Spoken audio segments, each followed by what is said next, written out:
Eccoci qua mister, una partita un po' rocambolesca sotto certi punti di vista, siete andati sotto inizialmente, avete fallito un rigore, però poi in 10 uomini avete recuperato e passati in vantaggio. A quel punto mancava anche poco, pensavate quasi, penso di vincerla, però il calcio è imprevedibile e c'è stata la rimonta. Che partita ha visto e come la giudica? Allora, partita di inizio stagione, due squadre, è stata una partita abbastanza maschia al primo tempo, molto ragionata, quasi più a centrocampo, poche occasioni da gol.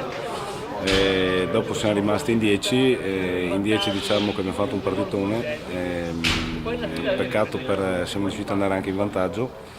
Per delle ingenuità nostre abbiamo preso 3 gol, l'ultimo a tempo scaduto, probabilmente anche il campo ci porta male, l'ultima volta che abbiamo giocato qui ci ha segnato il portiere al 94esimo, quindi siamo un po' sfortunati in questo campo, però non posso dire niente ai ragazzi, anzi hanno fatto un partitone nel secondo tempo e è andata male così, peccato. Sì, lei diceva prima inizio stagione di girone di ritorno, penso, no? Sì. Obiettivi vostri di fare un campionato tranquillo o avevate qualche obiettivo superiore? No, allora al girone d'andata abbiamo avuto tante assenze, gente è arrivata tanto tardi, abbiamo recuperato persone in corso d'opera, infatti le prime partite abbiamo avuto dei risultati negativi, dopo ci siamo risistemati.